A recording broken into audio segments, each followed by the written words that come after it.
let's get started. Is it visible now? चलिए first question on screen. हाँ जी, हाँ बताइए which part has an error? किस part में error है?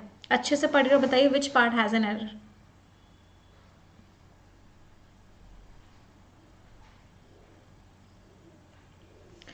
मिडिल क्लास पेरेंट्स जो होते हैं सेट द नॉर्म, इस कल्चर के लिए वो नॉर्म सेट करते हैं बाय पुशिंग देयर इन्फेंट्स, वो अपने इन्फेंट्स को, अपने बच्चों को पुश करते हैं इस तरह के प्रोडक्ट्स को कंज्यूम करने के लिए।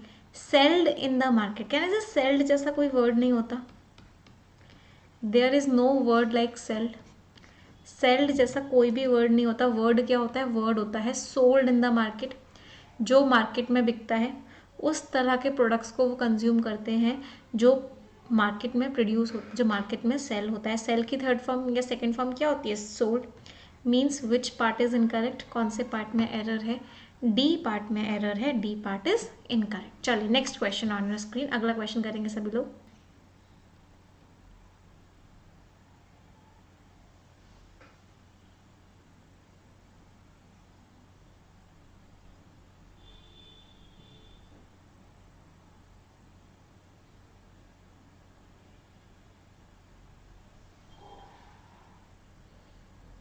अच्छे से पढ़िए क्वेश्चन को एंड देन टेल मी क्या आंसर होगा। Which part has an error? किस पार्ट में एरर है? Given it's low base of economic development, economic development का जो लो बेस दे रखा है, मतलब इकोनॉमिक डेवलपमेंट इतना कम है उसका।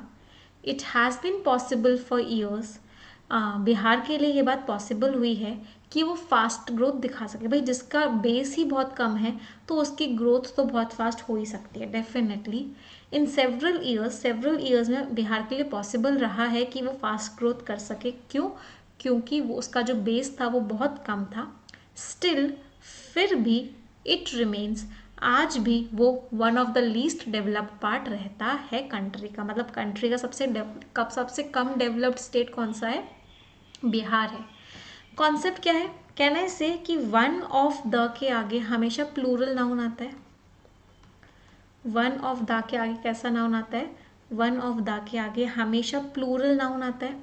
इसका मतलब लीस्ट डेवलप्ड पार्ट नहीं आएगा, लीस्ट डेवलप्ड पार्ट्स आएगा। कंट्री का ये सबसे कम डेवलप्ड पार्ट रहा है। तो विच पार्ट इज इनकरेक्ट? किस पार्ट में गलती है? डी पार्ट में गलती है।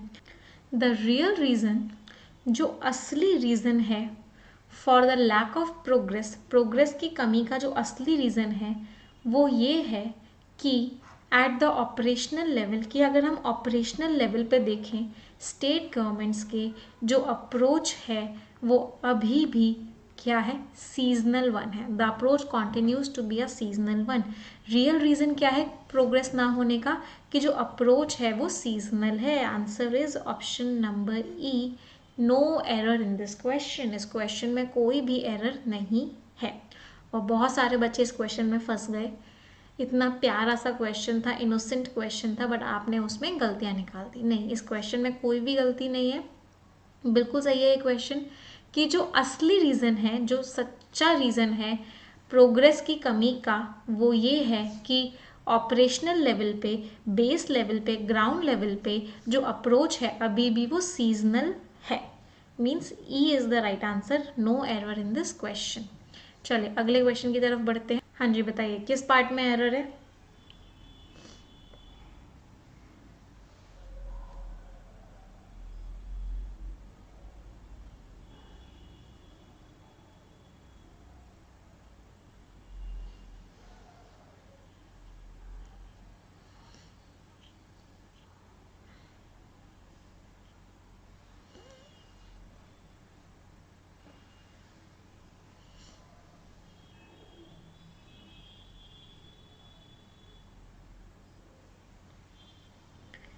क्या एरर है जल्दी से बताइए। Everyone read it and tell me the error.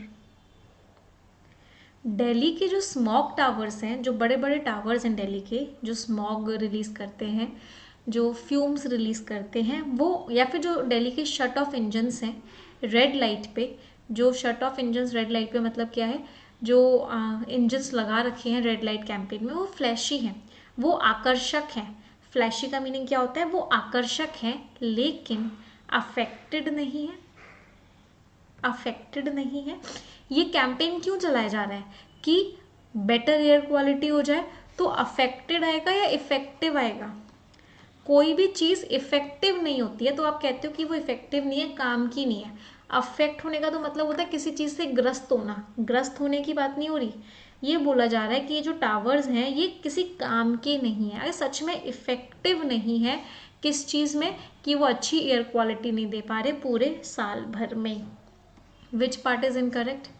किस पार्ट में एरर है? सी पार्ट में एरर है। यहाँ पे क्या आएगा? But not really effective in terms of ensuring better air quality all through the year. पूरे साल नहीं, थ्रू आउट द ईयर भी सही है, थ्रू द ईयर भी सही है। थ्रू द ईयर का मतलब क्या हो गया? एक पॉइंट से लेकर दूसरे पॉइंट तक। Through is also correct, through में कोई एरर नहीं है। थ्रू आउट भी सही होता है बट थ्रू भी बिल्कुल सही होता है। चलो नेक्स्ट क्वेश्चन, अगले क्वेश्चन पे आते हैं। अगला सवाल आपकी स्क्रीन पे ये रहा।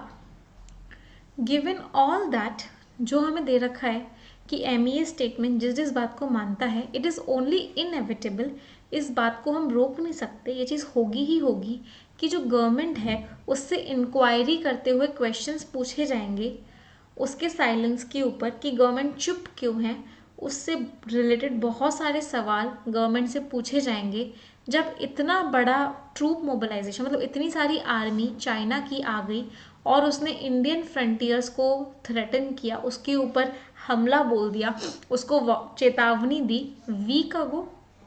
अगर एक हफ्ते की बात कर रहे हो तो अ वीक अगो लिखो, और अगर बहुत सारे हफ्ते की बात कर रहे हो तो वीक्स अगो लिखो। वीक अगो अकेला नहीं आ सकता। अगर एक हफ्ते की बात कर रहे हो तो अ वीक अगो लिखो। अगर बहुत सारे हफ्तों की बात कर रहे हो तो वीक्स अगो लिखो।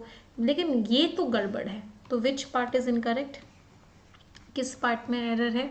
डी पार्ट में एरर है। D part is wrong. क्या आएगा? अ वीक अगो या फिर वीक्स अगो। चलिए, वंडरफुल, वेरी गुड। अगले क्वेश्चन की तरफ बढ़ते हैं। Next question on your screen.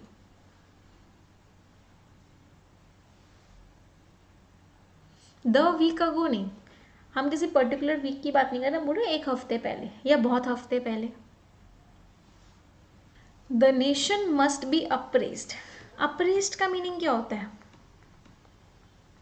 Apprise का मीनिंग होता है किसी भी चीज को अप्रेज करना, और एक होता है अप्राइज करना। दो अलग अलग शब्द होते हैं, अप्रेज और अप्राइज। अप्रेज शब्द का मीनिंग होता है जब आप किसी चीज को इवेलुएट करते हो, जब आप किसी चीज को एसेस करते हो कि उसकी परफॉर्मेंस कैसी चल रही है। अप्राइज वर्ड का मीनिंग होता है जब आप किसी को नोटिफाई करते हो, कि उसके बारे में बताते हो कि भाई ऐसा ऐसा चल रहा है।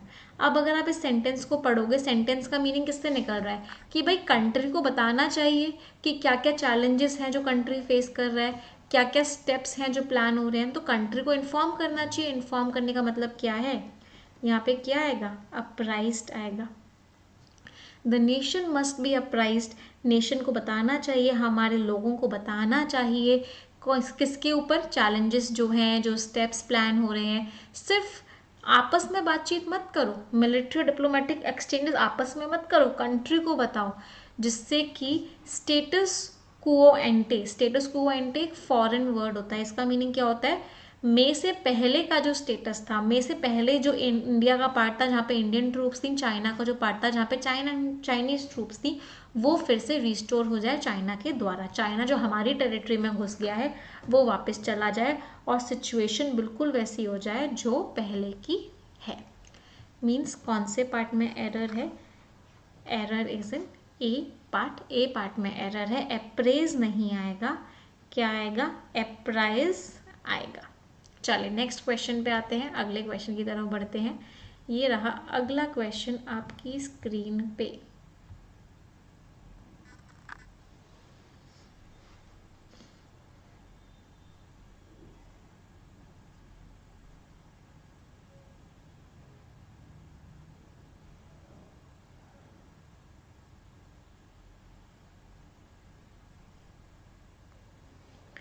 स्टेटस को एंटे मीन्स वो वाली सिचुएशन हो जाए प्रायर टू में, मतलब मई से पहले वाली, मई से पहले वाली सिचुएशन हो जाए। स्टेटस को एंटे प्रायर टू मे से पहले जो सिचुएशन थी वही वाली सिचुएशन अब वापस हो जाए। अगला सवाल सभी की स्क्रीन पे। स्टेटमेंट कहता है the statement says publicly, statement जो है पब्लिकली कहता है पहली बार कि जो चाइनीज़ बिल्डअप हुआ, जो चाइनीज़ ने अपनी आर्मी वहाँ पे इकट्ठी कर दी, जो लड़ाइयाँ हुई इंडियन ट्रूप्स के साथ, हमारी आर्मी के साथ जो लड़ाइयाँ हुई, जिसमें गलवान वैली इंसिडेंट भी था जो जून 15 को हुआ था, जिसमें 20 सोल्जर्स को बहुत बुरी तरीके से मार दिया गया, इसका लार्जर कॉन्टेक्स्ट है, बड़ा कॉन्टेक्स्ट है, बड़ा मीनिंग है। इस हैज़ का सब्जेक्ट बताओ मुझे कौन है? इस हैज़ का सब्जेक्ट कौन है? कहने से इस हैज़ का सब्जेक्ट है Chinese buildup and clashes. Chinese का आर्मी बना लेना और फिर आर्मी को बढ़ा के लड़ाइयाँ करना। सब्जेक्ट प्लूरल है या सिंगुलर है? कहने से सब्जेक्ट प्लूरल है। प्लूरल है तो इसका मतलब यहाँ पे क्या आएगा? हैव आएगा। Have a larger context, has a larger context नहीं आएगा, हैव अ लार्जर कॉन्टेक्स्ट आएगा, क्योंकि हैज़ गलत है। सब्जेक्ट सिंगुलर होता है तो हैज़ आता है, सब्जेक्ट प्लूरल होता है तो क्या आता है? तो हमारा हैव आता है। मीन्स कौन से पार्ट में एरर है? D part is incorrect, D part में गड़बड़ है। कोई डाउट किसी को यहाँ तक? आई होप नहीं है। चलिए अगले क्वेश्चन पे आते हैं। नेक्स्ट क्वेश्चन, आखिरी दो सवाल 129 एंड 130, आखिरी के दो सवाल। लेट्स सी कितने बच्चों के ठीक निकलते हैं। वाइल, हालांकि each of them several references, इतने सारे रेफरेंस दिए, उनमें से हर एक रेफरेंस सिचुएशन के लिए जो रेफरेंस दिए गए थे मई और जून में, हर रेफरेंस ने मेंशन किया है कि बातचीत ही तरीका है आगे का, आगे चीज़ें बातचीत से ही ठीक हो सकती हैं। लेकिन जो उसका लेटेस्ट स्टेटमेंट आया वो इस बात को क्लियर कर देता है कि चाइना की रिस्पॉन्सिबिलिटी है, चाइना की जिम्मेदारी है कि वो क्या रिस्टोर करे। कहने से एंड जो होता है वो सेम पार्ट ऑफ स्पीच को कनेक्ट करता है। एंड जो होता है वो सेम पार्ट ऑफ स्पीच को कनेक्ट करता है। तो अगर यहाँ पे लास्ट में ITY लग रहा है, ये नाउन है, तो यहाँ पे भी क्या आएगा? पीस आएगा। शांति को मना सके हम LAC में, तो यहाँ पे क्या आएगा? To restore peace and tranquility along the LAC। Peaceful relations हो सकता था, या तो यहाँ पे रिलेशंस लगा दो, या फिर इस पीसफुल को किस में चेंज कर दो? पीस में। Which part is incorrect? कौन से पार्ट में एरर हो गया? सी पार्ट में एरर हो गया, right? C part is wrong. चलिए नेक्स्ट क्वेश्चन। चलिए अगला question, after weeks of diplomatic wording, इतने हफ्ते निकल गए, बातचीत चले जा रही है, जो स्टेटमेंट आया मिनिस्ट्री ऑफ एक्सटर्नल अफेयर्स के द्वारा जून 26 को, ऐसा लगता है कि वो इस बात की तरफ इशारा कर रहा है कि पेशेंस, जो हमारा पेशेंस था, जो हमारा सब्र था बीजिंग के साथ डील करने में, डील विद, जब हम किसी चीज़ से डील करते हैं, किसी प्रॉब्लम से, किसी सिचुएशन से, किसी इंसान से, किसी कंट्री से, तो हम क्या लगाते हैं? डील के साथ विद लगाते हैं। जब हम किसी बिजनेस में डील करते हैं, जब हम किसी बिजनेस में डील करते हैं तो डील के साथ हम क्या लगाते हैं? इन लगाते हैं। यहाँ पे बीजिंग एक प्रॉब्लम बना हुआ है हमारे लिए, चाइना एक प्रॉब्लम बना हुआ है, इसलिए यहाँ पे क्या आएगा? In dealing with Beijing is reaching a dead and. ये एक डेड एंड रीच कर रहा है, ये अब मतलब कुछ हो ही नहीं रहा, आगे बढ़ ही नहीं पा रहे हम बातचीत कर करके। कितने क्वेश्चंस कर लिए हमने? टोटल 10 क्वेश्चंस करेंगे आज हम टोटल। जस्ट 1 सेकेंड, हमने 9 क्वेश्चंस करे हैं, एक क्वेश्चन और करेंगे जल्दी से, आखिरी सवाल, जिससे कि आप लोग मुझे लास्ट में आउट ऑफ 10 अपना स्कोर भी बता पाओ। चलो आखिरी सवाल, 1 मोर क्वेश्चन। इन शॉर्ट, अगर शॉर्ट में बोलें, the message is this, message ये है कि ना केवल LAC पर जो सिचुएशन है वो चिंता की है। कहने से नाउन ऑफ नाउन होता है, तो अगर ये नाउन है तो ये कनेक्ट भी किसी नाउन को ही कर रहा होगा। कंसर्न्ड तो वर्ब हो गई, कंसर्न्ड तो वर्ब हो गई, इसका मतलब यहाँ पे क्या आएगा? कंसर्न आएगा।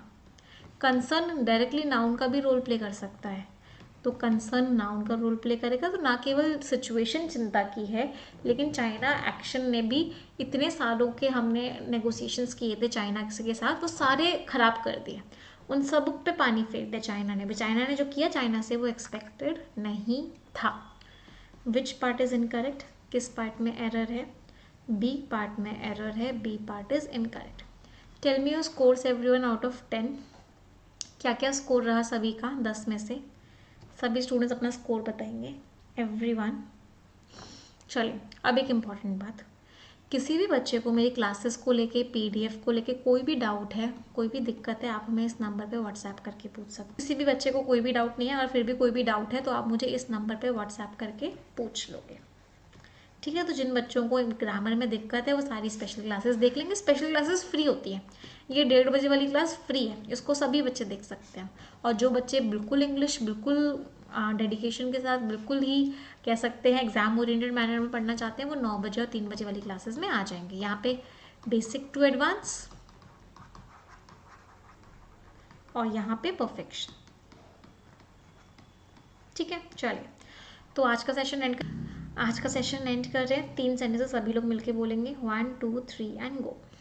English is a very easy language. I am very good at English and I will definitely get my dream job. Thank you everyone. Bye bye. Take care. Stay blessed. Tata.